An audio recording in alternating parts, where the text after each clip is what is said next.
Feliz sábado, igreja bonita. Feliz sábado, como é bom estar com você nessa manhã para juntos adorarmos o nome do Senhor.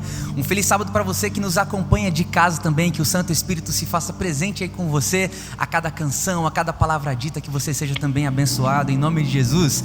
E eu quero começar esse sábado refletindo com você sobre a glória de Deus, como no contexto de Isaías 44. Quando a glória de Deus se faz presente, algumas coisas acontecem. Uma delas é que a gente ganha noção e consciência de quem nós somos, do quanto somos pequenos e do quanto precisamos melhorar, né? Uma outra certeza que a gente tem é do quanto Deus é grande, poderoso, infinito e maravilhoso. Mas a misericórdia dele é tão grande, isso também se constata pela sua glória, que quando estamos na presença da glória dele, a gente se sente melhor, dá uma vontade de ser melhor, a gente se sente perdoado, alcançado nessa graça maravilhosa. E eu quero junto com você cantar sobre a glória de Deus, pedindo para que ela se faça presente aqui nessa manhã e que a salvação te encontre mais uma vez. Você pode se levantar e cantar conosco esse hino, não porque nós glorificamos o Senhor, mas porque Ele merece e é digno dessa glória.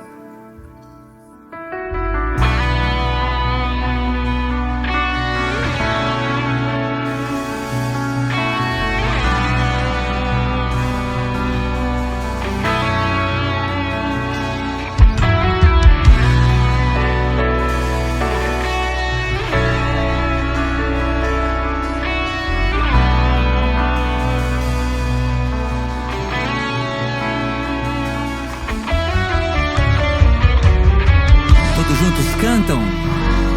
Porque dele, por ele, para ele são todas as coisas.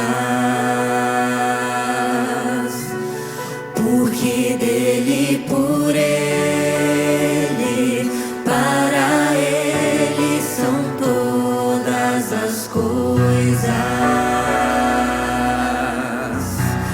Porque dele, por ele, para ele são todas as coisas.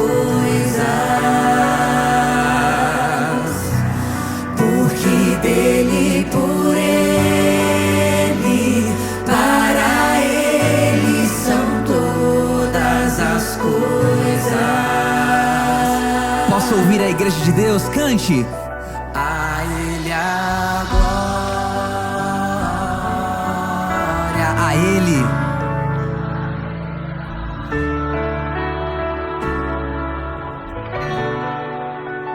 a ele a glória. Glória a Deus. Quão profundas, Quão profundas riquezas, o saber e o conhecer de Deus.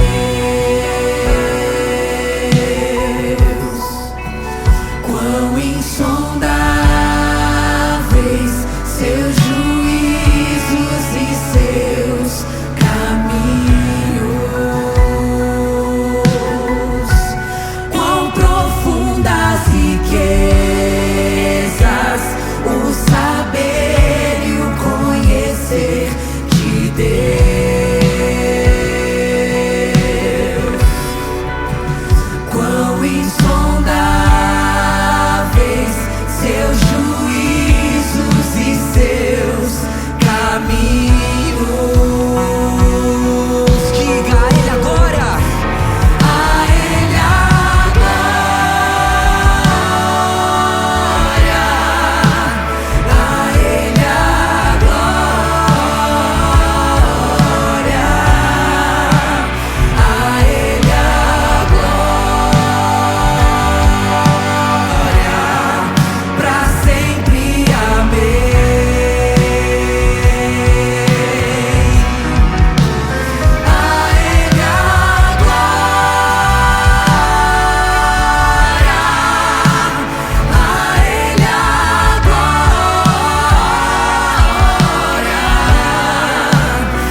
sempre. Amém.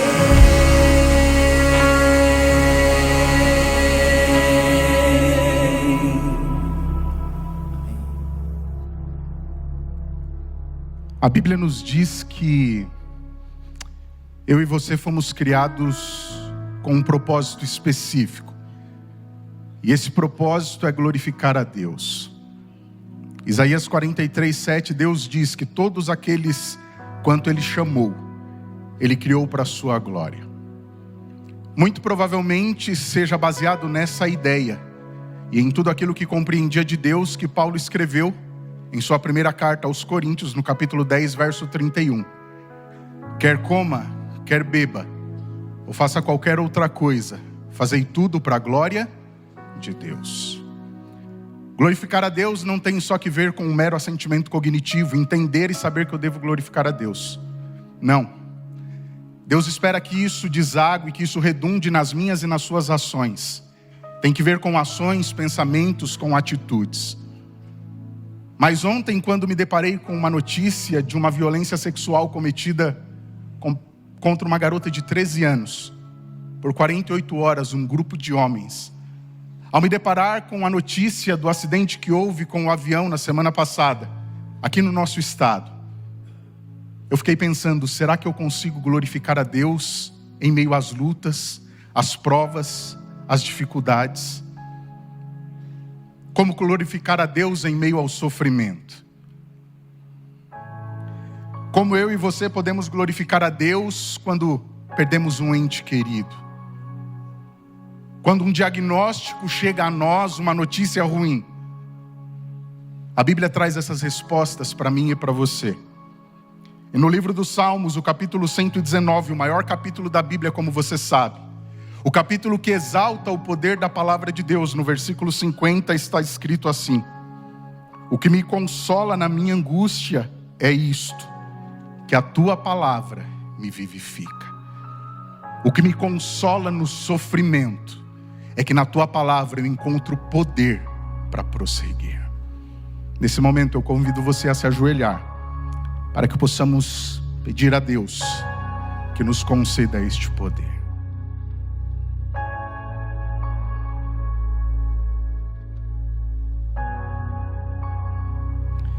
Maravilhoso Deus, soberano Pai, mais uma vez nos prostramos diante do Senhor.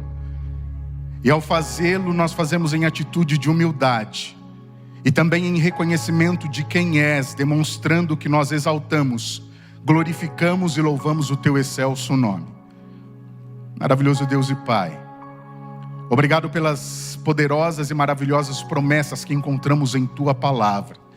Pelas orientações que delas vem a mim e a cada pessoa aqui nessa manhã.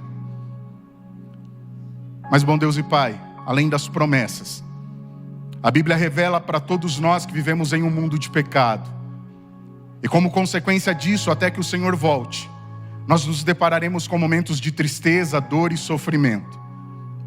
Bom Deus e Pai, é por isso que nós nos ajoelhamos e clamamos e intercedemos nesta manhã em especial por todos aqueles que estão passando por algum tipo de dor e de sofrimento. Talvez aqui entre nós exista alguém ao nosso lado que aparentemente está bem, mas que no seu coração, no seu íntimo, carrega uma dor e um sofrimento. Mas nós lemos na Tua palavra que quando nós estamos angustiados, sofrendo e preocupados, a Tua palavra tem o poder de nos vivificar e nos transformar.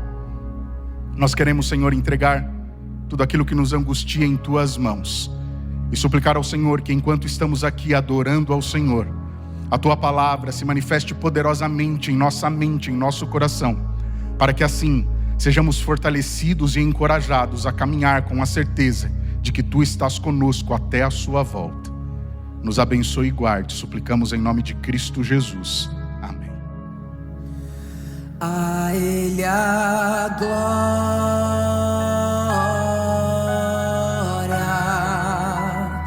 a Ele a glória,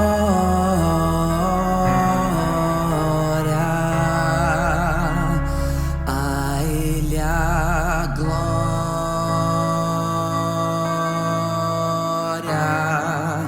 para sempre. Amém.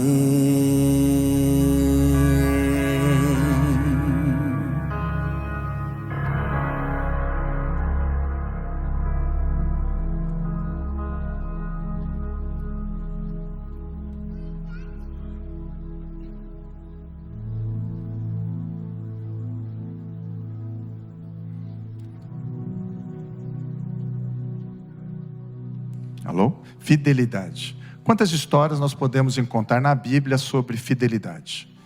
Eu escolhi uma história muito interessante que vem falando de um príncipe que procurou a Jesus em determinado momento e disse: Senhor, o que eu preciso para herdar a vida eterna? E Jesus olhou para ele e disse assim: você tem cumprido os mandamentos? Você não tem matado, não tem roubado, não tem adulterado, você honra o seu pai e sua mãe? E o jovem responde de prontidão: faço isso desde a minha juventude. Quantos de nós estamos nessa igreja desde a nossa juventude e nós temos dito: Senhor, eu venho à sua casa, eu devolvo o dízimo, eu cuido do meu pai e da minha mãe, eu sou fiel nas coisas? E muitas vezes Jesus olha para aquele jovem e diz assim: está tudo certo, parabéns, mas falta uma única coisa. No caso daquele jovem, faltava ele entregar toda a sua riqueza para os pobres, vender, entregar o dinheiro para os pobres. Quando Jesus fala aquilo, aquele jovem fica triste e ele vai embora. Jesus usa uma frase muito conhecida: é mais fácil um camelo passar pela cabeça de uma agulha do que um rico entrar no reino do céu. Mas a história não acaba aí. Os discípulos veem essa cena e eles olham para Jesus e falam: Senhor, se essa pessoa que é conhecida, que é fiel em tantas coisas, cumpre todos os requisitos, ela não está salva, quem é que pode estar salvo? E aí Lucas 18, no versículo 27, tem um texto para mim que é muito importante e muito marcante. Lucas 18, 27 diz assim: as coisas que são impossíveis para os homens, elas são possíveis para Deus. Talvez você esteja aqui com algum detalhe que você tenha visto: Senhor, isso aqui é o que falta para eu entregar a minha vida inteiramente aos seus pés. Um único detalhe: as coisas que são impossíveis para os homens são possíveis para Deus. Neste momento, nós vamos ter o privilégio, a oportunidade de devolver ao Senhor as bênçãos que Ele tem derramado nas nossas vidas. No telão está aparecendo uma chave Pix, que você pode fazer a sua doação, ou você pode devolver o seu dízimo. Para você que está em casa, que está nos assistindo pela internet, você também tem a oportunidade de participar desse momento. Vai aparecer na sua tela aí um QR Code, e nesse QR Code vai te levar para um e-mail. Nesse e-mail você pode fazer a sua doação da sua oferta, ou devolver o seu dízimo. Só um pedido: que você, após fazer a sua doação, ou fazer a sua devolução do dízimo, você mande o comprovante, para que nós possamos identificar qual a finalidade da doação que você fez. A cada sábado, pessoas têm vindo aqui, têm falado e têm movimentado a igreja para o Projeto 48. Nosso sonho é ter a nossa casa logo ali na frente o mais breve possível. Então, ao você fazer a sua doação, da sua oferta, para nós identificarmos que ela tem essa finalidade para a construção da nossa igreja, você vai pôr na Casa dos Centavos o número 48, e aí nós saberemos que é para essa finalidade. Que Deus te abençoe, que Deus lhe use, e que você seja um doador para essa causa. Nesse momento, os diáconos irão passar as salvas, que nós sejamos liberais.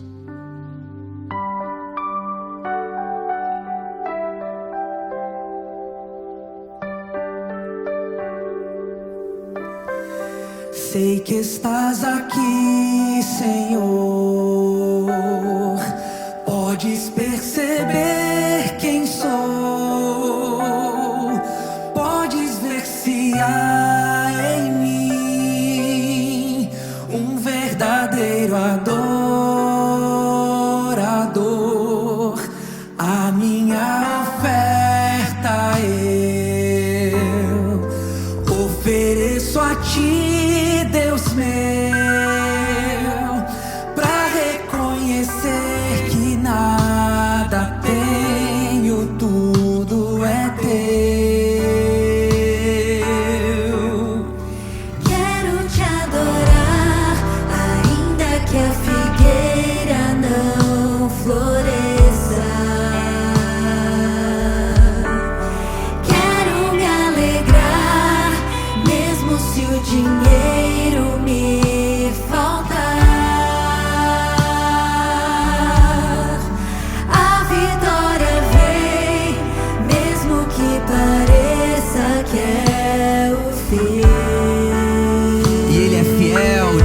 igreja. Pois tu és fiel, Senhor, fiel a mim. Tu és fiel, Senhor, eu sei que tu és fiel. Tu és fiel, Senhor, eu sei que tu és fiel.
Oremos. Querido Deus, amantíssimo Pai que está nos céus, que privilégio podemos estar na sua casa, que privilégio podemos contribuir para estarmos num lugar melhor. Aqui está a sua comunidade, Senhor. Esteja com ela, esteja com a sua fidelidade em todos os detalhes, que nós possamos sair daqui um pouco mais perto de Ti. Nos abençoe nesse dia e cuida de nós, em nome de Jesus, amém.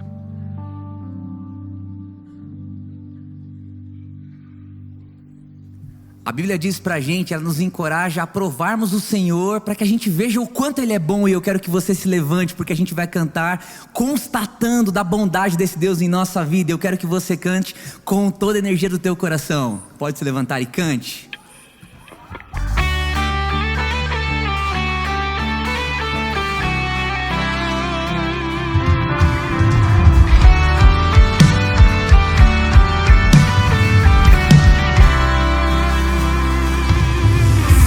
Tu és bom, tua misericórdia é pra sempre. Senhor, tu és bom, tua misericórdia é pra sempre. Todos os povos te exaltarão, de geração em geração te adorarei. Aleluia, aleluia, te adorarei por tudo que és. Te adorarei. Aleluia.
Aleluia!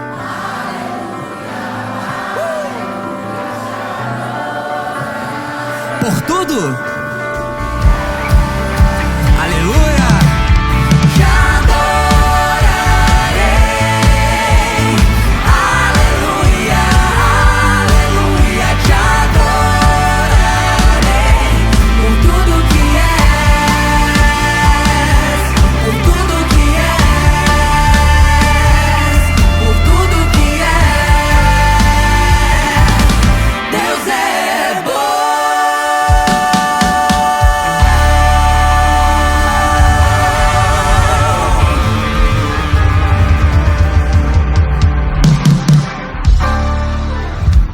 amém, e Ele tem sido bom. Essa semana eu recebi uma mensagem da Mazé, que é soprano do nosso coral, e ela compartilhou um texto comigo que eu quero compartilhar com você. Está no livro de Salmos, o capítulo é o 66, versos 19 e 20, diz assim: mas na verdade Deus me ouviu, atendeu a voz da minha oração. Bendito seja Deus que não rejeitou a minha oração, nem desviou de mim a sua misericórdia.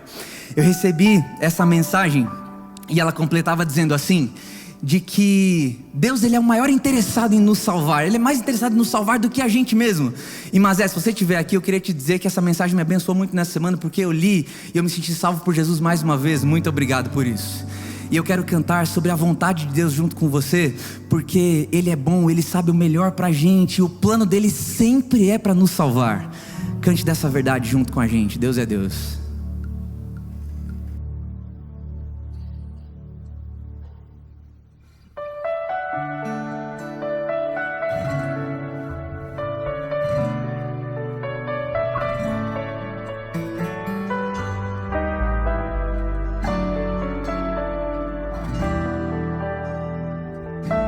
Todos juntos cantam minha fé.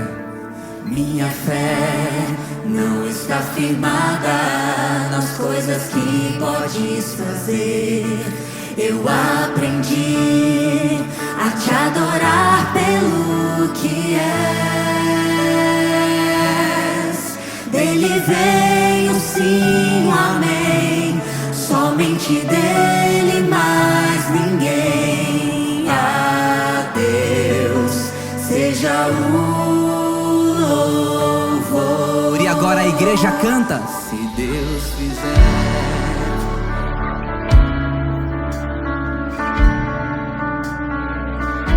Se a porta abrir, Ele é Deus.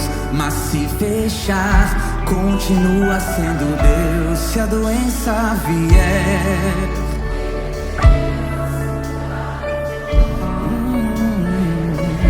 se tudo der certo, Ele é Deus. Mas se não der, Ele é Deus. Minha fé não está firmada nas coisas que podes fazer. Eu aprendi a te adorar pelo que és. Dele vem o sim, o amém. Somente dele, mais ninguém. A Deus seja o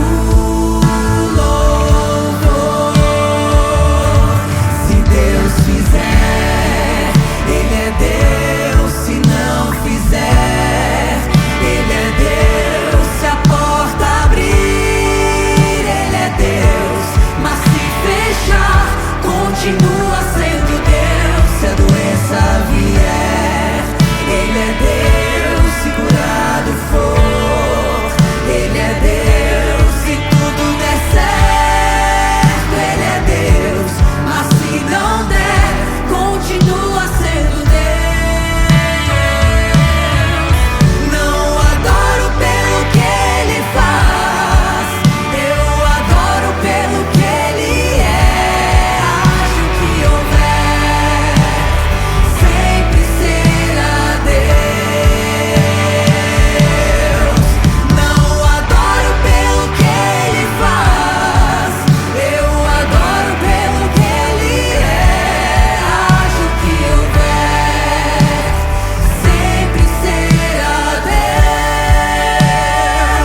sendo Deus.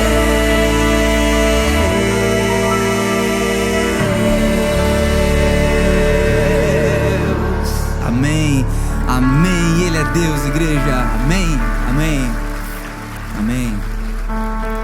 Olha, essa semana completam 4 meses que eu tô aqui junto com a minha esposa, que a Tieme tá aqui junto com a gente também.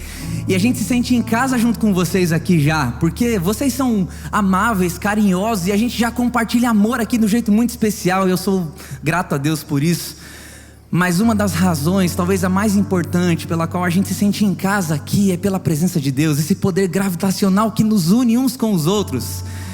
Se nós estamos reunidos nele, o nosso encontro, ele tem cheiro de lar, ele tem cheiro de casa. Por isso que a gente está em casa junto com você. Vamos cantar sobre isso agora.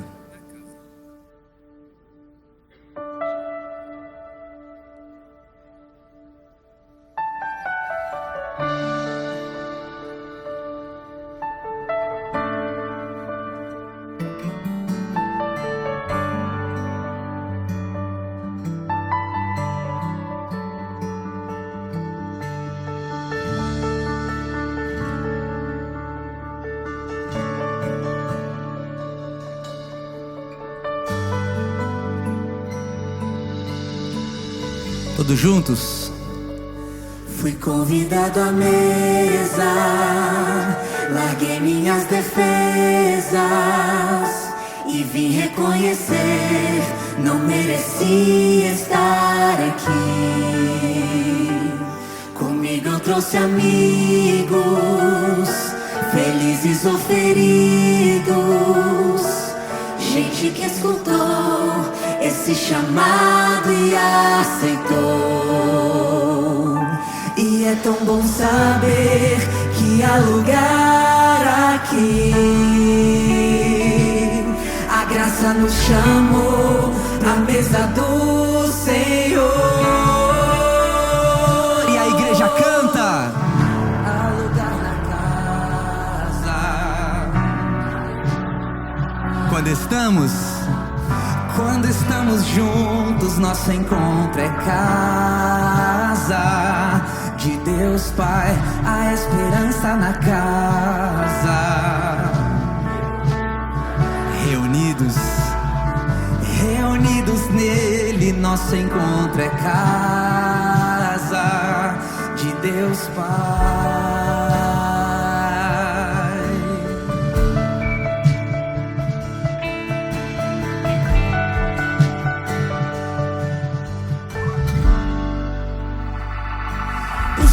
Sua palavra curou a nossa alma. O Verbo nos amou, da solidão nos resgatou. E é tão bom saber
lugar na casa.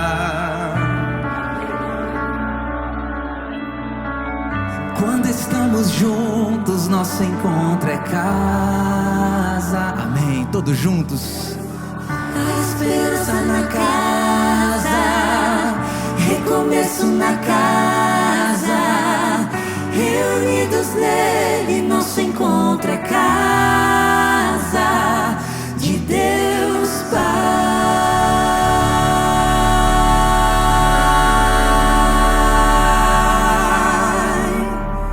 Tem lugar na casa pra você, em nome de Jesus, e pode aplaudir, porque esse Deus é um Deus que nos acolhe, que nos recebe, que nos alcança.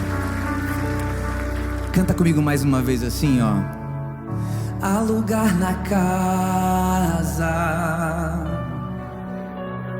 Quando estamos juntos, quando estamos juntos, nosso encontro é casa de Deus Pai. A esperança na casa.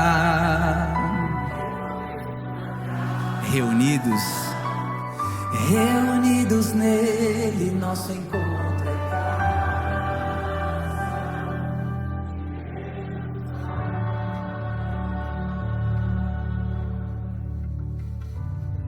Querido Deus, como é bom nós estarmos aqui na Tua casa, sermos abraçados pela Tua presença, sentirmos o Senhor tocando a nossa mente, o nosso coração.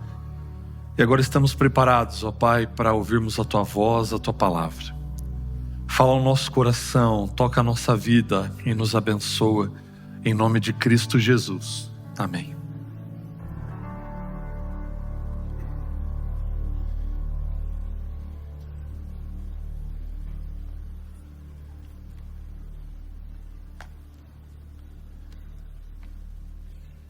Bom dia, um feliz sábado para você, seja muito bem-vindo à Nova Semente. Essa aqui é uma comunidade da Igreja Adventista do Sétimo Dia, que existe com um propósito, o propósito de que a cada sábado, a cada encontro, a cada momento, juntos, nós possamos ter uma experiência real e transformadora com Deus.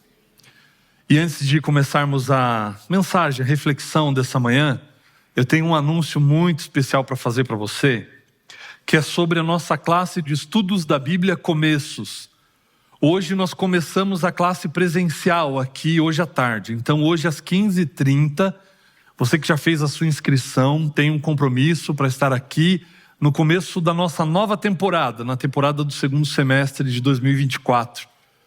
Você que quer estudar a Bíblia, ainda dá tempo de você se inscrever e estar hoje à tarde aqui conosco, para não perder nenhuma das classes. É só você apontar o seu celular aí para esse QR Code que está na cadeira à sua frente e você pode fazer ali a sua inscrição. Por que a gente precisa disso? Para providenciarmos os materiais necessários, o guia de estudo para a quantidade de pessoas que estarão conosco participando dessa classe. E na quinta-feira, às 20 horas, nós teremos o início, pela primeira vez, da nossa classe Começos Online.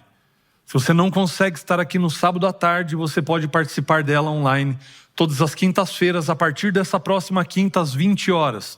Fazendo aí o seu cadastro, você vai colocar ali o seu número de celular e entre quarta e quinta-feira de manhã você vai receber o link do Zoom para você entrar na sala junto com o pastor Anderson e participar desse novo ciclo da classe Começos. Então, cadastre-se, põe lá os seus dados para você receber então o link. Para essa classe online nós já temos 124 pessoas inscritas para participarem do estudo da Bíblia, e você que ainda não fez poderá fazê-lo, tanto para presencial que começa hoje, quanto para online que começa na próxima quinta. Tem aquele amigo que quer estudar a Bíblia, sempre teve dúvidas, quer conhecer mais a fundo a vontade de Deus na sua palavra? Manda o link aí, manda o QR Code para esse seu amigo, pede para ele se inscrever, ele tem a oportunidade de participar conosco. E nós já temos pessoas de várias partes do Brasil e várias partes do mundo também participando. Então você que nos assiste pela internet, não mora em São Paulo, quer fazer parte da nossa classe, ainda dá tempo. Embora quando você estiver vendo esse vídeo, a primeira classe já vai ter acontecido, mas você pode fazer a sua inscrição para participar a partir do segundo estudo e será uma bênção tê-los conosco. Qual é o seu sonho? O que é que você busca realizar ainda? Qual é aquela conquista que ainda não chegou, que ainda não aconteceu, que ainda não se concretizou? Qual é o sonho que faz você sonhar acordado, o objetivo que faz você sonhar acordado ainda na sua vida, que você gostaria de alcançar? Porque eu vim falar para vocês hoje de um Deus que tem sonhos e que nos ajuda a realizar esses sonhos. E uma vez eu estava na igreja onde eu cresci, passei a minha juventude lá em Curitiba, e eu tinha acabado o culto, eu estava ali fora conversando com alguns amigos, e de repente algumas crianças da nossa igreja passaram correndo por nós ali, e eu peguei um daqueles garotinhos, devia ter uns 4 ou 5 anos de idade, eu peguei ele no colo, e inusitadamente eu perguntei para ele assim: me diz uma coisa, o que é que você quer ser quando crescer? E ele, sem pensar, parece que a resposta estava pronta, na ponta da língua, ele disse assim: quando eu crescer, eu quero ser dono da Mercedes-Benz. E eu falei: poxa, que sonho. E ele respondeu assim, ó, como se estivesse pensando naquilo naquele momento. E eu peço que vocês orem por esse sonho, porque ele prometeu dar uma Mercedes para mim. Qual é o teu sonho? O que é que você pensa em alcançar na vida? Como você tem agido, como você tem vivido para a realização desses sonhos? Eu quero falar de um Deus que também tem um sonho para mim e para você. E eu quero ver como Deus lida com isso. Como Deus realizou um grande sonho na vida de um grande personagem da Bíblia. E ali nós vamos entender algumas nuances, algumas questões que envolvem os nossos sonhos e os sonhos que Deus tem para a minha e para a sua vida. Então, se você tem aí a sua Bíblia, abra no livro de Êxodo, no capítulo 3.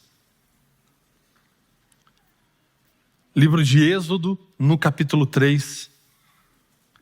E enquanto você vai chegar aí no capítulo 3, eu quero mencionar 2 versos que eles vão pautar toda a nossa reflexão aqui e nos dar um entendimento de quem é esse Deus que tem sonhos para nós e que pode nos ajudar a realizar esses sonhos.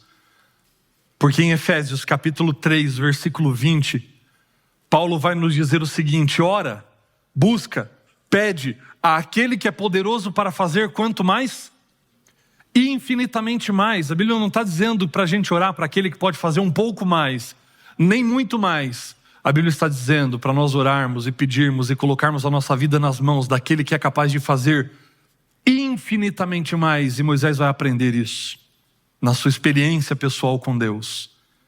No Salmo capítulo 37, versículo 5, a Bíblia faz um convite para mim e para você: entrega o teu caminho ao Senhor, confia nele, e o mais Ele fará.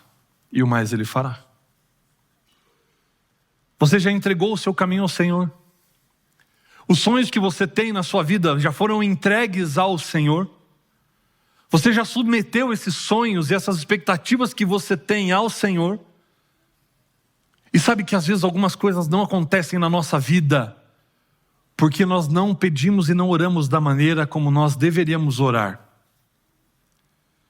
E eu gostaria de ir com vocês, antes de voltarmos aqui para Êxodo capítulo 3, eu quero ir com você até o livro de Tiago, no capítulo 4.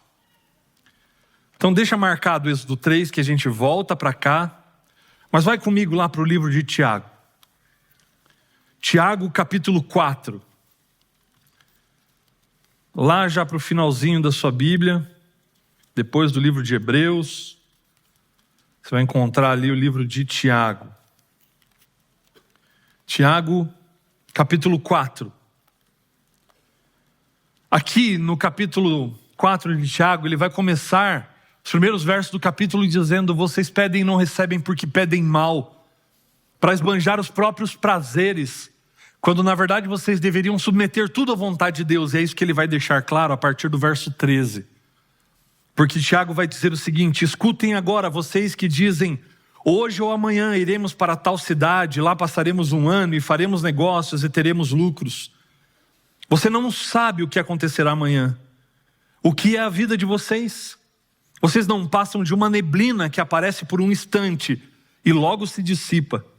Em vez disso, deveriam dizer: se Deus quiser, não só viveremos, como também faremos isto ou aquilo. A verdade é que a Bíblia faz um convite para que nós submetamos ao Senhor os nossos sonhos os nossos objetivos, as nossas expectativas. E toda a nossa oração devia conter essa sentença dizendo: se o Senhor quiser, se estiver de acordo com a vontade do Senhor, se isso estiver dentro dos planos do Senhor, nós faremos isso ou aquilo. Porque quando eu assumo o controle e trago o controle para as minhas mãos, eu corro um risco muito grande, porque Salomão vai dizer em Provérbios que há caminhos que ao homem parecem direitos, mas ao final são caminhos de morte. A minha vida é frágil demais, ela é limitada demais, mas Deus conhece o fim desde o princípio. Por isso os nossos sonhos e as nossas realizações, as nossas expectativas deveriam ser submetidas à vontade do Senhor. Se o Senhor quiser, nós faremos isso ou aquilo. Senhor, eu tenho essas vontades, esses desejos no meu coração, mas eu submeto cada um deles ao Senhor, a tua direção, a sua vontade, a sua condução sobre a minha vida. E isso vai ficar bem claro na vida de Moisés. Nas atitudes de Moisés, nas escolhas de Moisés. E nós vamos entender algo muito precioso a respeito de quando nós colocamos o controle da nossa vida e a realização desses sonhos nas mãos do Senhor. Voltando então lá para Êxodo capítulo 3. Moisés, ele tinha sido criado no Egito, mas ele vê o seu povo, o povo da sua origem sendo oprimido. Ele acaba matando um egípcio que oprimia um israelita, e ele foge, ele vai agora para o deserto de Midian. Eu gosto do pensamento de alguém, e esse pensamento já se tornou tão comum que não se sabe quem é o autor desse pensamento, mas eu acho interessante dizer que Deus tirou Moisés do Egito para tentar tirar o Egito de Moisés.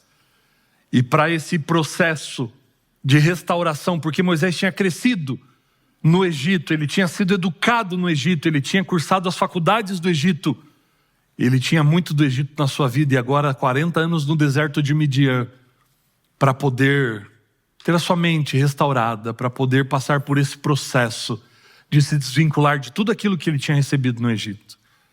E até que um dia, aquilo que era comum e era normal, familiar para Moisés, se torna extraordinário, porque uma sarça, quem sabe que ele nunca tinha percebido, por ser uma paisagem tão comum ali, ela se torna extraordinária porque começa a pegar fogo, mas ela não se consome.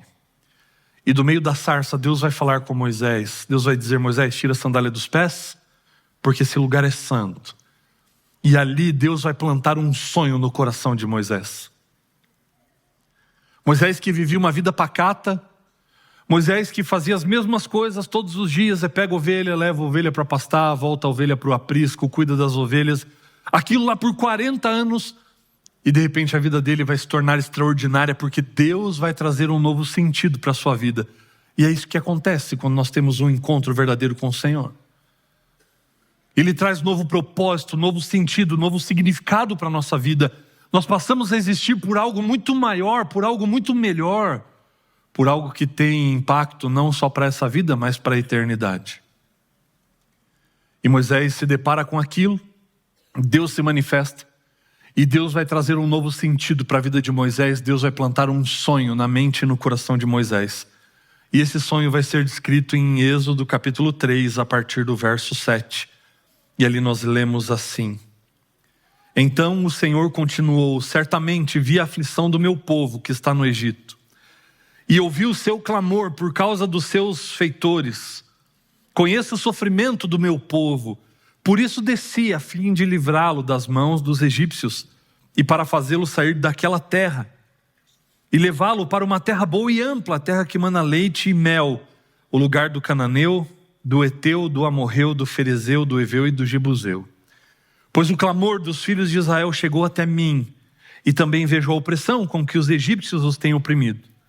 Agora venha, e eu enviarei a Faraó, para que você tire do Egito o meu povo, os filhos de Israel. Deus coloca esse sonho, esse propósito na mente e no coração de Moisés. Moisés, você vai ser o libertador do meu povo. Você vai ser o meu representante diante do povo, assim como eu vou libertar o meu povo da escravidão do pecado e levá-los a Canaã celestial. Você vai ser o representante para tirar o meu povo da opressão dos egípcios e levá-los a uma terra de liberdade. levá-los a uma terra produtiva, uma terra boa e ampla que mana leite e mel, e esse povo não será mais oprimido. Deus planta esse sonho no coração de Moisés. Eu já preguei sobre isso aqui, sobre esse momento. No começo há uma certa resistência. Moisés não se acha eloquente, não se acha capaz o suficiente, mas Deus o vai capacitando ao longo do processo. Deus vai se mostrando presente na vida de Moisés, dando a certeza para ele: Moisés, eu estou com você. Eu vou conduzir cada um dos seus passos, Moisés. Eu serei contigo. E todo o meu poder vai estar à sua disposição. E Deus começa a realizar coisas extraordinárias. Por quê? Porque ele aceitou viver o plano de Deus. Porque no final ele aceitou, na companhia do seu irmão Arão, ele aceitou viver essa missão.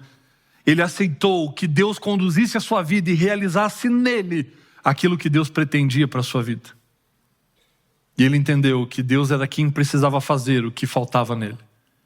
Que Deus precisava completar o que ele não era capaz de fazer. E isso vai ser notado em toda a trajetória, já desde o primeiro momento, na queda das 10 pragas, nos milagres que Deus vai realizando diante do povo através do seu servo Moisés. Eles saem do Egito, atravessam o Mar Vermelho. Moisés vê a presença, vê a pessoa do Senhor, a glória do Senhor pessoalmente no Monte Sinai, e Deus vai lapidando ele, e eles começam agora a almejar a terra prometida. No processo, esse sonho tem que ser adiado, porque aproximadamente 1 ano e meio depois, eles estão ali nas fronteiras de Canaã, eles vão espiar a terra, mas o relato de 10 daqueles 12 homens que foram espiar a terra foi amedrontador. Nós não lembramos os nomes deles. Nós lembramos dos nomes de 2 corajosos, de 2 homens que confiaram que o Senhor ia dar a terra para o povo. Quem são eles? Josué e Caleb. Nós lembramos deles, mas dos outros 10, porque eles amedrontaram o povo e disseram: olha, eles são gigantes. Nós éramos como gafanhotos aos nossos olhos e aos olhos deles também. Então vai ser uma tarefa muito difícil. Não confiaram na promessa do Senhor, porque o Senhor disse: eu vou dar a terra para vocês. Era só ter confiado que Deus é quem ia realizar. E a primeira lição é que se Deus colocou um sonho no seu coração, quem tem a responsabilidade de realizá-lo é Ele. As dificuldades poderão aparecer, mas quem vai ajudar você a vencer essas dificuldades é o próprio Senhor. Não é pela sua força, não é pela sua capacidade, pelo seu intelecto, mas é pela força dEle, é pela vontade dEle. O povo duvida, e para cada dia espiando a terra, 1 ano no deserto, para passarem por um processo de aprendizagem e poderem voltar a confiar em Deus, de que Deus faria o que Ele tinha prometido fazer. E nesse processo de 40 anos, quantas provações, quantas adversidades, quantas dificuldades, e Deus sempre se manifestando, mandando o pão do céu, mandando a nuvem para conduzi-los e aquecê-los na noite fria e protegê-los do sol escaldante durante o dia. Água amarga que se torna em água doce. E um dos primeiros momentos que marcam muito a respeito de um detalhe que nós vamos nos ater um pouco mais de tempo aqui, é quando eles chegam em Meribá e as águas, ou melhor, não tem água.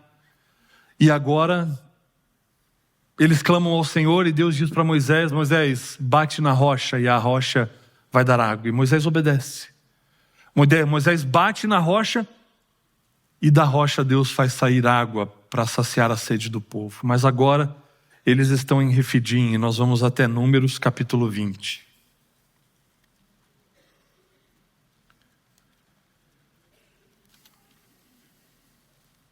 Desculpa, eu confundi. O primeiro lugar era Refidim e agora eles estão em Meribá.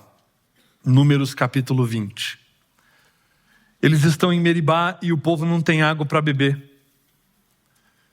E como era de costume desse povo, diante das dificuldades, o que o povo faz? Reclama, murmura.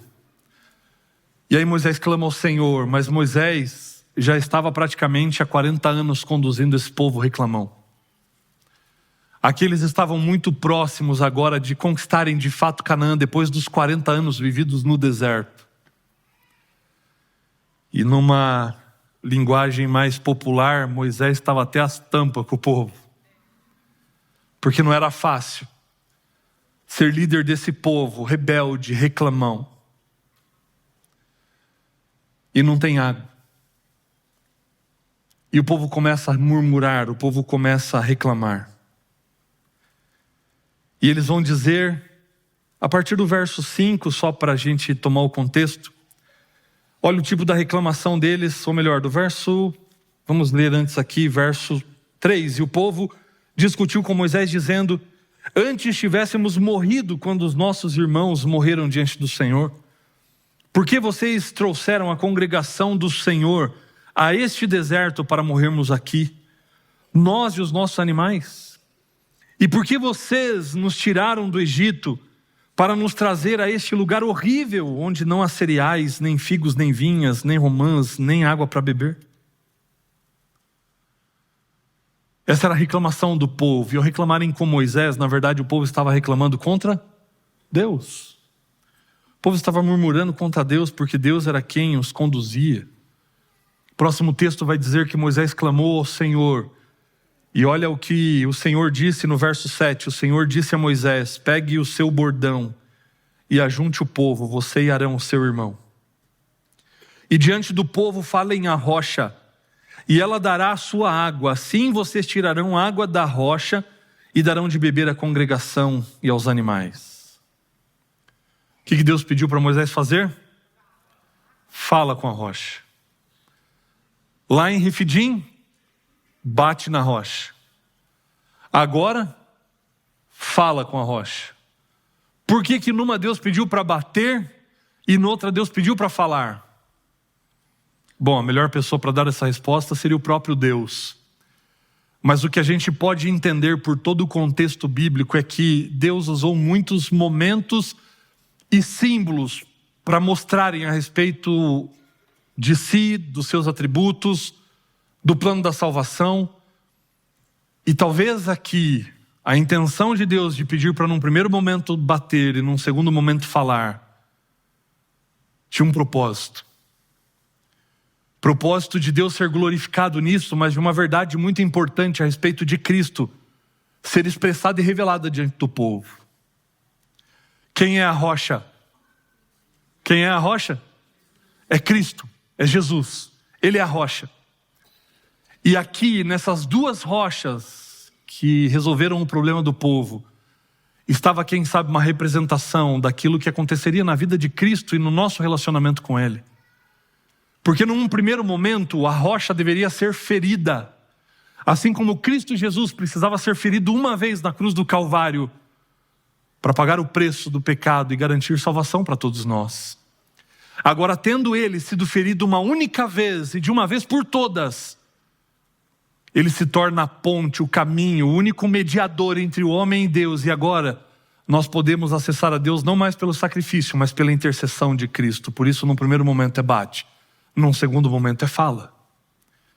Para exemplificar ali as ênfases do ministério de Cristo, da sua obra, daquilo que Ele veio fazer e o caminho pelo qual a salvação foi obtida e ela é conquistada até hoje através da intercessão e dos méritos de Cristo. Hoje eu não preciso do sacerdote, hoje eu não preciso de um mediador, hoje eu não preciso de um símbolo, porque hoje eu tenho acesso direto ao Pai. Mas Moisés não permite que essas referências aconteçam. Moisés não permite que esse exemplo seja dado diante do povo. Porque olha o que Moisés vai fazer, versículo 9.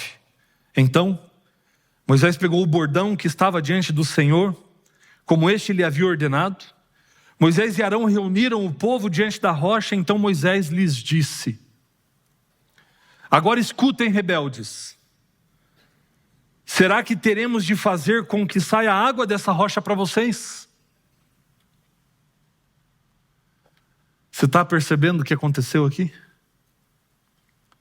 Você consegue perceber o que essa fala de Moisés revela? E onde estava talvez o maior erro de Moisés aqui, nisso que ele vai fazer? Primeiro, porque ele vai se relacionar com o povo de uma maneira como Deus não faz conosco. Ele está com raiva.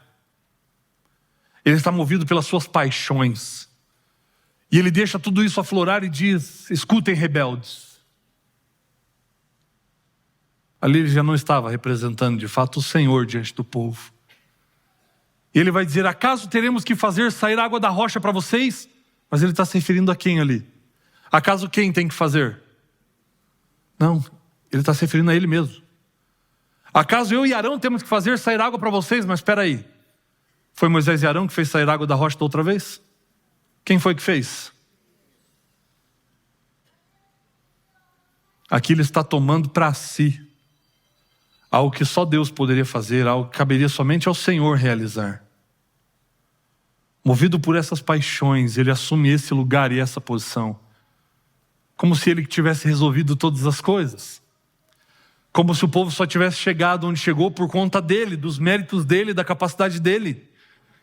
E aqui há um afastamento momentâneo, uma confusão momentânea, e ele tira as coisas do seu devido lugar, e ao invés de glorificar a Deus, ele aponta para si mesmo. Acaso nós teremos que fazer sair água para vocês? Ele assume o controle do que deve ser feito e do que não deve ser feito. E ao assumir o controle, ele não obedece mais o que o Senhor falou, e por isso, ao invés de falar com a rocha, o que é que ele faz? Ele bate na rocha 2 vezes. O que me impressiona nesse texto, eu já preguei ele aqui uma vez, é o que a Bíblia diz que aconteceu posterior a isso. Porque o verso 11 diz: Moisés levantou a mão e feriu a rocha 2 vezes com seu bordão, e saíram muitas águas, e a congregação e os seus animais beberam.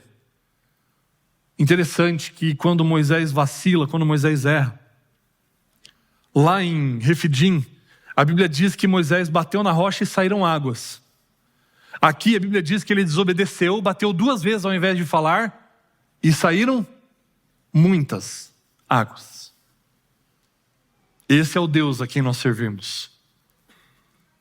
E o que Deus acaba mostrando, tendo perdido a referência do falar com a rocha, Deus agora se apresenta ao povo mostrando que onde abundou o pecado, superabundou a graça. Foi quando eles mais precisaram que Deus se manifesta em maior proporção, de maneira abundante. E apesar de ele ter desobedecido, Deus, por ser amor, ele permitiu que saíssem muitas águas. Deus abençoou o seu povo. Mas assumir o controle da nossa vida tem uma consequência. Decidir qual caminho nós queremos tomar sem consultarmos ao Senhor e sem submetermos esse caminho ao Senhor, como Tiago diz: se Deus quiser nós faremos isso ou aquilo. Tem o seu preço, tem a sua consequência. Porque há caminhos que ao homem parecem direitos, mas ao final são caminhos de morte. E por consequência dessa atitude de Moisés e Arão, principalmente de Moisés, Deus vai usar esse momento para ensinar algo muito precioso para Moisés e algo muito precioso para todo o povo também.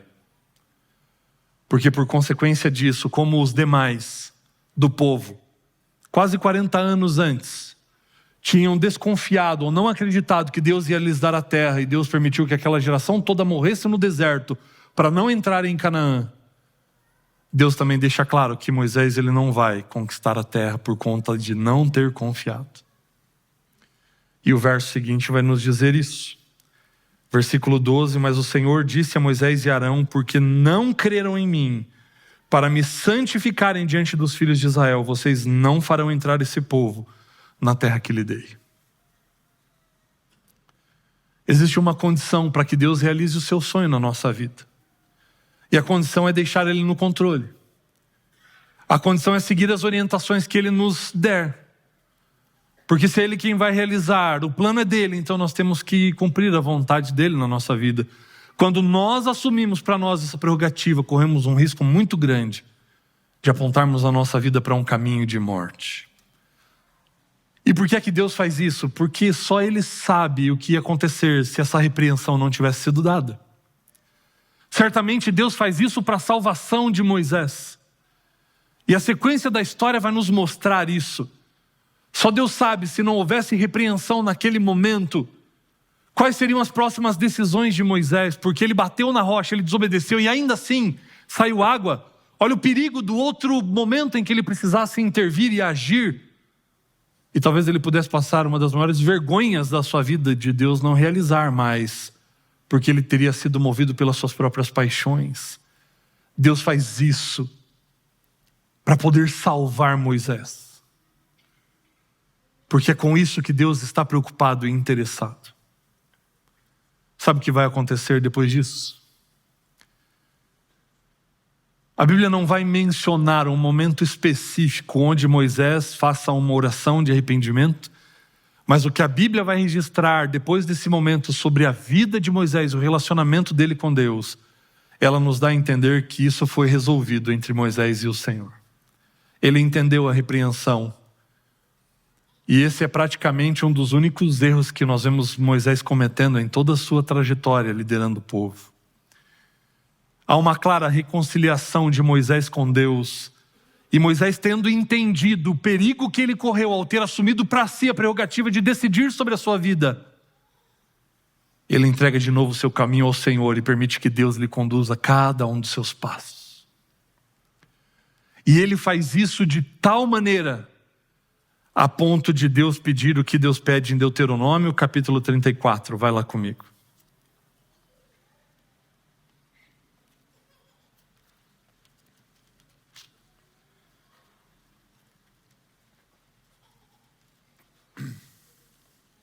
Deuteronômio, capítulo 34. E Deus vai pedir: Moisés, agora sobe no monte. E Moisés vai obedecer.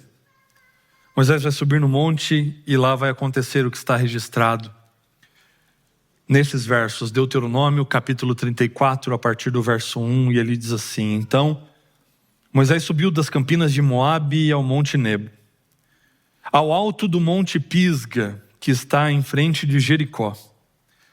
E o Senhor lhe mostrou toda a terra de Gileade até Dan, e todo o Naftali e a terra de Efraim e Manassés, e toda a terra de Judá até o mar ocidental, e o Neguebe e a campina do vale de Jericó, a cidade das palmeiras até a região de Zoar. E o Senhor disse a Moisés: Esta é a terra que sob juramento prometi a Abraão, a Isaque e a Jacó, dizendo que a daria à descendência deles. Estou permitindo que você a veja com seus próprios olhos, mas você não entrará nela. Assim, Moisés, servo do Senhor, morreu ali, na terra de Moabe, segundo a palavra do Senhor. O Senhor, o sepultou num vale, na terra de Moabe, diante de Bet-peor. Mas até hoje ninguém sabe o lugar da sua sepultura. Deus chama Moisés para uma última conversa e diz assim: Moisés, sobe no monte. Moisés sobe ao pico do monte Nebo. E lá Deus permite que Moisés veja e contemple a maravilha daquela terra que Deus tinha prometido para eles. E eu fico imaginando Moisés olhando para aquela terra. E quem sabe passou um filme na cabeça de Moisés pensando: por quanto tempo eu esperei por isso? 40 anos liderando esse povo, enfrentando todas as dificuldades que nós enfrentamos. E como eu desejei possuir essa terra, como eu desejei colocar a planta dos meus pés ali naquele lugar. E Deus vai dizer para ele: mas Moisés, você não vai entrar lá. E Moisés descansa no Senhor ali, porque ele estava disposto a submeter a sua vida ao Senhor. Ele não se importava mais com as suas aspirações, com as suas expectativas, mas ele se preocupava somente em fazer a vontade do Senhor.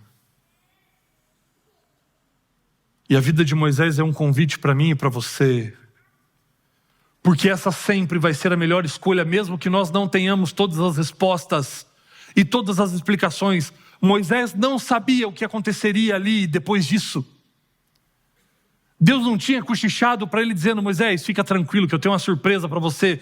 Deus não tinha mencionado isso, ele simplesmente confia e se entrega à condução do Senhor, lembrando que Deus é capaz de fazer infinitamente mais do que nós podemos pedir ou pensar.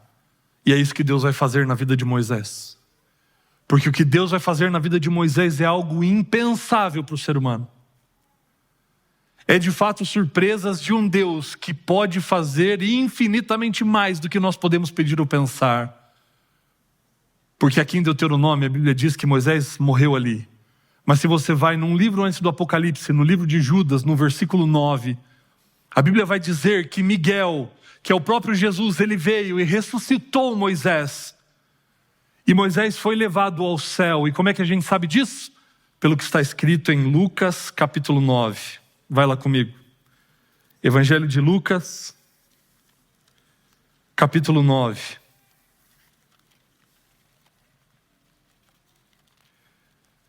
A partir do verso 28.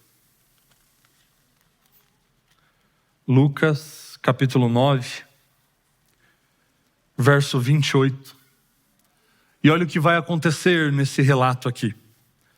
É um momento muito importante do ministério de Jesus. E ele vai para aquilo que a Bíblia vai chamar de Monte da Transfiguração.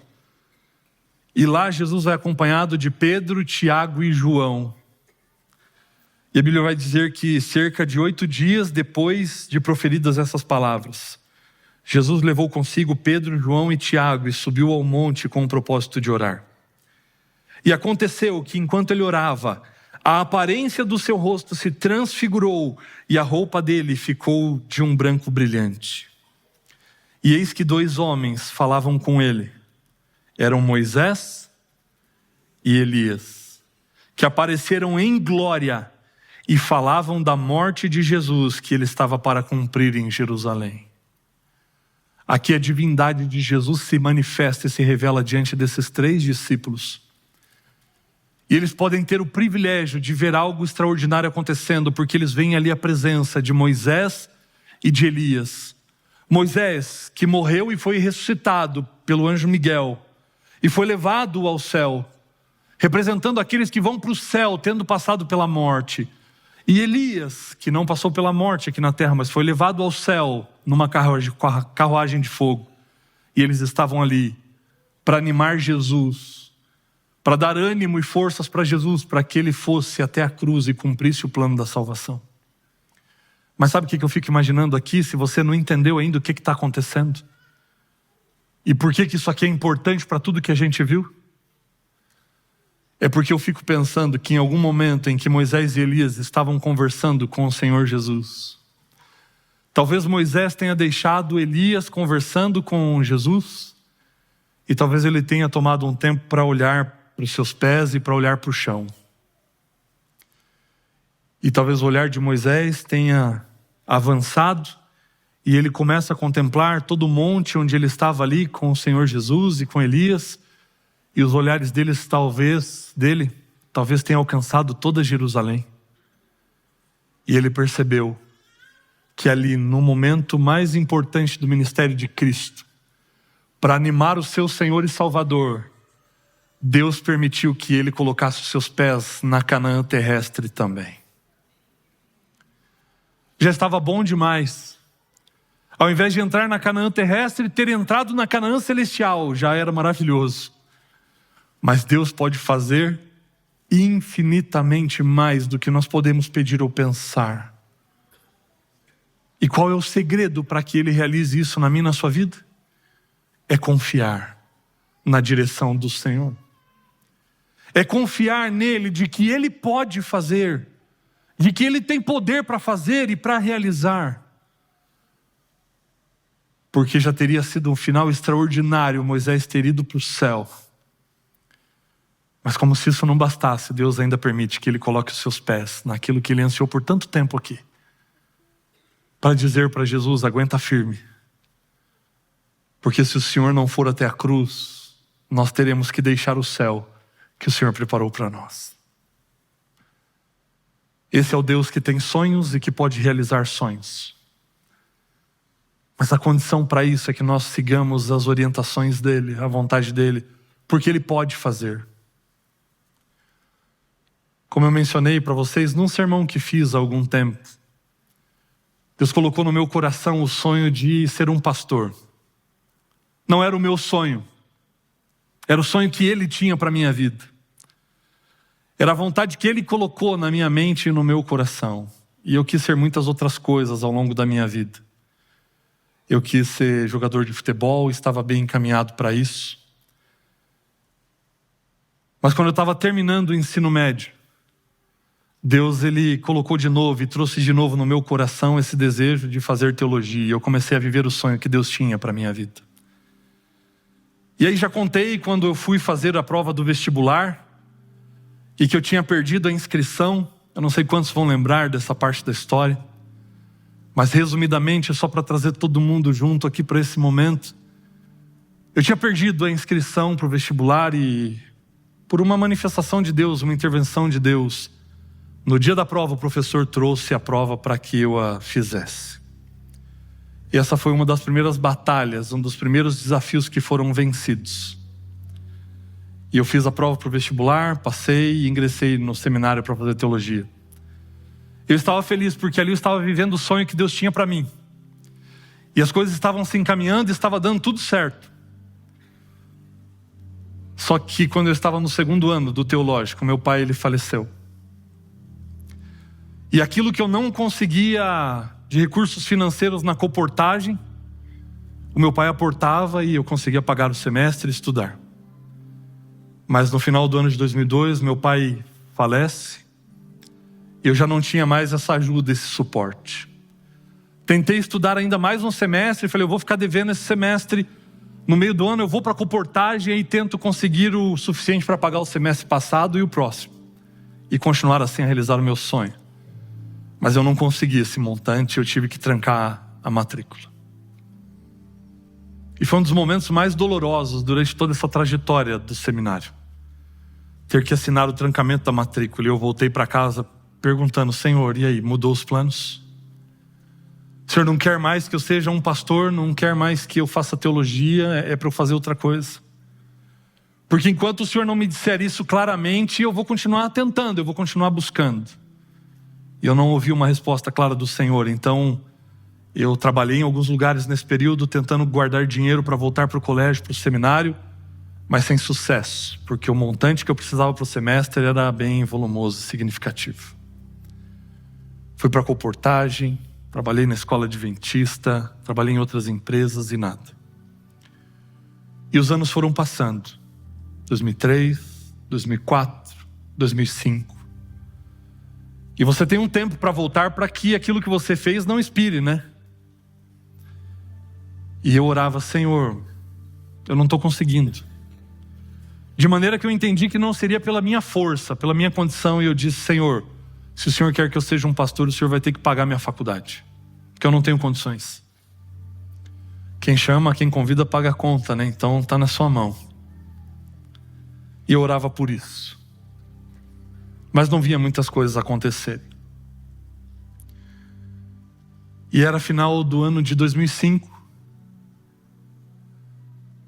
Eu já estava começando a desanimar, porque eram 3 anos tentando voltar, sem sucesso. E eu fui convidado por um amigo que era pastor auxiliar na igreja central de Curitiba para pregar numa quarta-feira. Eu preguei na quarta-feira. Estava frequentando a central naquele período. Domingo eu estava lá no culto também.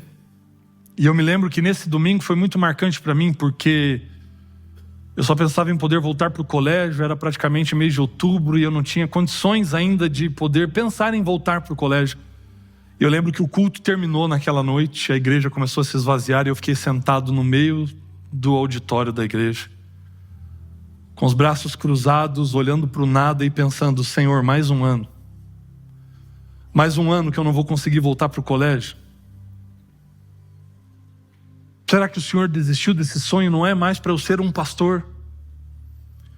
Porque eu preciso que o Senhor providencie os recursos. Eu não tenho condições de fazer isso. A minha família não tem condições de fazer isso. Mas se o Senhor me quiser como um pastor, o Senhor precisa dar um jeito e os recursos precisam aparecer. Porque eu tenho feito a minha parte, mas ela não tem sido suficiente.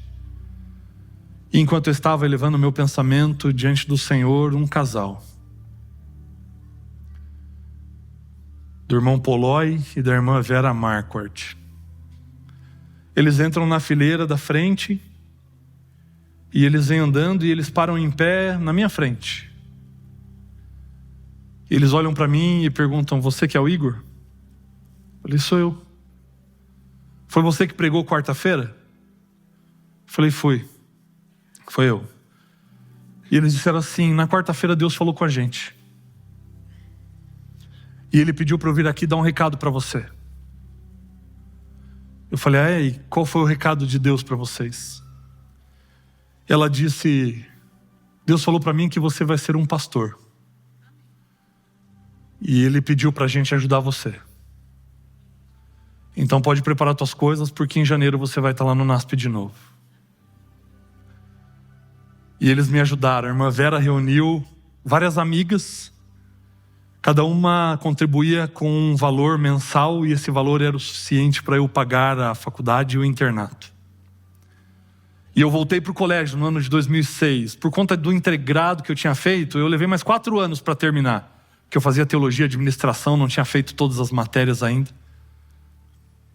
No final desse primeiro ano, algumas dessas amigas sinalizaram que não poderiam continuar ajudando no ano seguinte. Então eu fiquei dependendo de um valor adicional. Fui para a comportagem. Na comportagem eu consegui custear o meu aluguel, porque aí eu ia para fora do colégio, eu teria agora com elas quase todo o valor só do curso. Então eu precisava completar o valor do curso e conseguir o que eu precisava para moradia, para alimentação e tudo mais. A moradia e a alimentação eu consegui na comportagem, mas faltava ainda esse pedaço aqui para pagar a faculdade, o valor do curso por mês. E eu não consegui na comportagem, mas antes de voltar para o colégio, eu passo em Curitiba para visitar minha família. No sábado de manhã, no final do culto, o irmão Edson, que é primeiro ancião na igreja central de Curitiba, ele me chama de canto no final do culto e pergunta: e aí, Igor, como é que está lá a faculdade de teologia? Tá tudo bem. E ele falou: eu preciso falar uma coisa para você, mas eu estou meio constrangido aqui, mas eu não queria que você entendesse. Eu falei: imagina, irmão, pode falar. Ele falou assim: Deus colocou no meu coração que nesse ano eu preciso te ajudar com determinada quantia.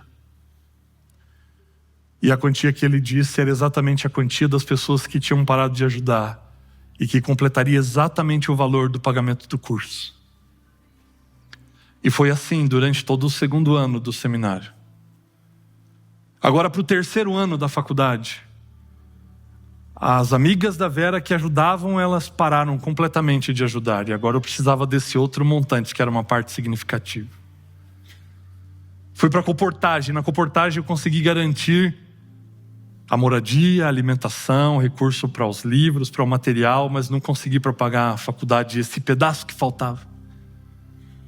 E quando eu volto da comportagem, passo em casa para visitar minha família, a minha tia me procura e diz assim: olha, eu fiz um pacto com Deus e nesse ano eu vou te ajudar com tanto. E era exatamente aquela porção que precisava. Só que nesse ano eu tive uma bênção adicional, porque eu auxiliava a igreja central de Rio Claro. Eu ia toda sexta-feira à noite, passava o final de semana lá e voltava domingo à noite para o colégio, então ajudava o distrito. E um empresário, um membro do distrito, ele falou: olha, Deus colocou no meu coração para esse ano eu te ajudar com esse valor, e era um valor adicional. Então ele começou a depositar esse valor na conta do NASP, mas com a referência do meu nome. E esse valor ficou sendo acumulado lá. Aí eu fui para a comportagem, para começar agora o meu último ano. Só que ao começar esse último ano, minha tia disse que não poderia continuar me ajudando nesse último ano. E o outro irmão também parou, porque ele ajudou só por aquele período. Então eu precisava de recursos agora para pagar todo o valor do curso. E na comportagem eu consegui só a alimentação e a hospedagem. Voltei para o colégio, depois da comportagem. Fui para a tesouraria. E na tesouraria eu fui informado que aquele valor adicional que tinha sido depositado no ano anterior, ele serviria para pagar o valor da matrícula do último ano e do primeiro mês. E acabou. E aí eu saí da sala da tesouraria pensando: bom, Deus ajudou até aqui, Ele vai continuar ajudando. Vou estudar esse semestre, fico devendo e Deus vai fazer um milagre maior nas férias do meio do ano. Mas alguma coisa vai acontecer e Deus vai prover. E eu saí da tesouraria com a matrícula feita e o primeiro mês pago só. E quando eu estou chegando, passando ali pelo estacionamento da faculdade, meu telefone toca. E era esse amigo pastor, que era pastor associado lá na central, que tinha me convidado para pregar. Ele me liga e ele fala assim: e aí, amigo, como é que estão as coisas? Falei: olha, acabei de fazer a matrícula e paguei o primeiro mês. Ele disse: e o restante? Falei: o restante Deus proverá, amigo. Falou: mas não tem nenhuma perspectiva? Aí eu falei: nada. Deus é quem sabe. E ele disse: então, amigo, é por isso que eu estou te ligando. Porque eu acabei de conversar com um irmão da igreja, que foi quem pagou todo o meu curso, e eu contei a sua história para ele. E ele acabou de pedir para eu te ligar, avisar que ele vai pagar teu último ano inteiro. Esse é o Deus que é capaz de fazer infinitamente mais do que nós podemos pedir ou pensar. Ele tem um sonho para mim e para você, e se Ele colocou esse sonho no seu coração, Ele vai ajudar você a realizar esse sonho. Ele vai cuidar das dificuldades, Ele vai cuidar dos problemas, e eu vou te dizer,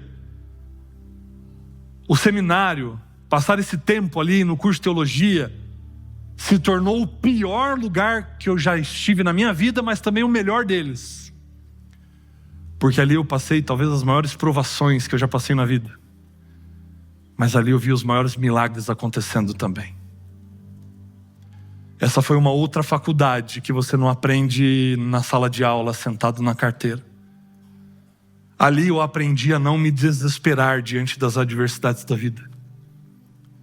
Ali eu aprendi a não me desesperar quando as coisas não acontecem como eu planejei. Ali eu aprendi a não me desesperar quando as coisas fogem do meu controle, porque elas não fogem do controle do Senhor.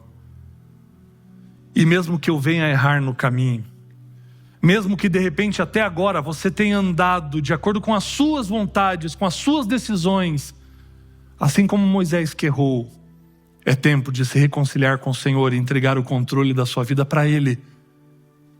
Porque Ele pode corrigir a rota. E Ele pode fazer você experimentar aquilo que Ele tem preparado para você. Moisés errou. Mas ao se reconciliar com o Senhor, ele foi presenteado com o céu. E esse pode ser o meu e o seu presente também, se nos reconciliarmos com o Senhor e entregarmos o caminho da nossa vida a Ele. Não há nada que Ele não possa fazer. Ele detém todas as coisas no controle das suas poderosas mãos. E Ele tem um sonho para mim, Ele tem um sonho para você. Esse sonho tem que ver com essa vida, mas tem que ver com a vida por vir. E Deus vai convergir todas essas coisas. Por isso, eu convido você a orar a partir de agora e dizer: se o Senhor quiser, eu vou fazer isso ou aquilo. Mas submeter os seus sonhos, os seus planos, os seus caminhos ao Senhor, para que Ele cuide de você. E ao você fazer isso, Deus vai trazer algo novo para mim e para a sua vida. Ao fazer isso, Deus vai permitir que nós experimentemos o extraordinário, aquilo que é impensado para o ser humano. E eu espero que você possa desfrutar das alegrias de viver isso. Nós vamos cantar agora algo que Deus pode fazer. E se você quer viver isso, abra o seu coração e cante conosco também. Entrega o teu caminho para o Senhor. Deixa Ele fazer, deixa Ele cuidar, deixa Ele conduzir você.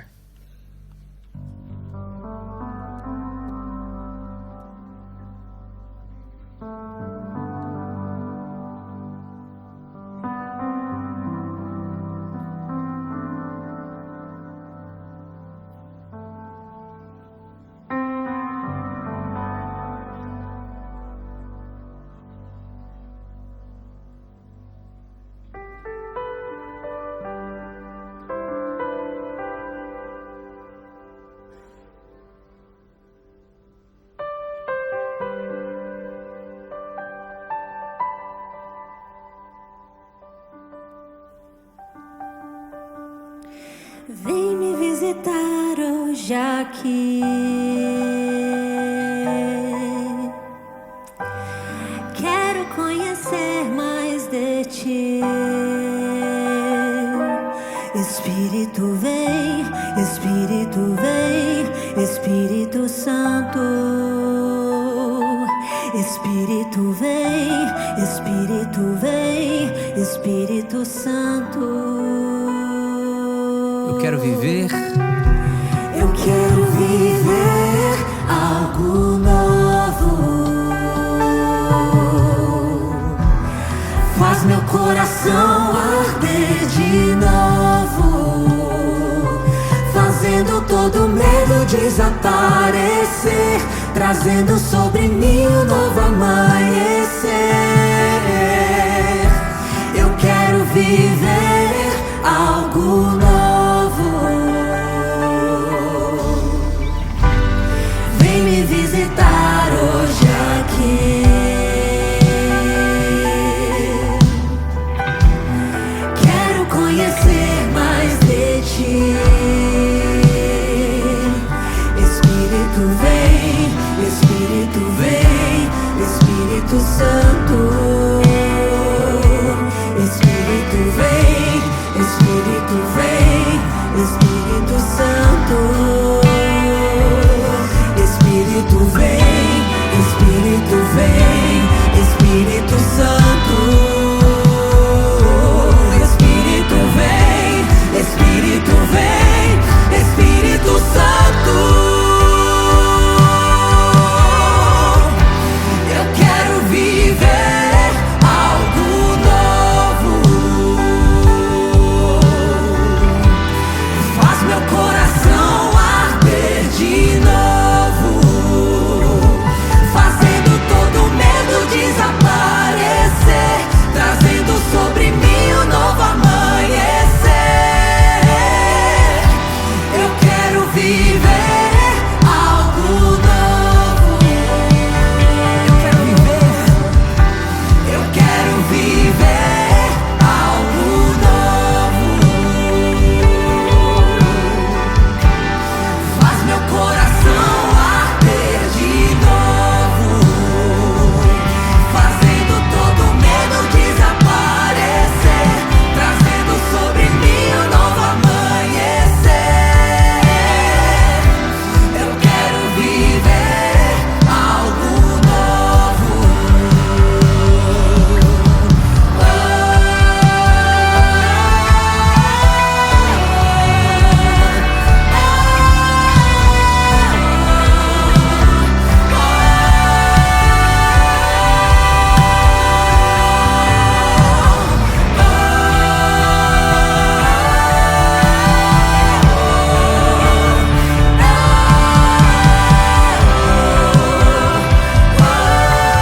E agora a igreja canta assim. Eu quero viver algo novo. Faz meu coração arder. Amém. Todos juntos. Fazendo todo medo desaparecer, trazendo sobre mim um novo amanhecer. Eu quero viver algo novo. Diga isso, eu quero viver. Eu quero viver algo novo. Faz meu coração arder de novo, fazendo todo medo desaparecer, trazendo sobre mim um novo amanhecer. Eu quero viver algo novo.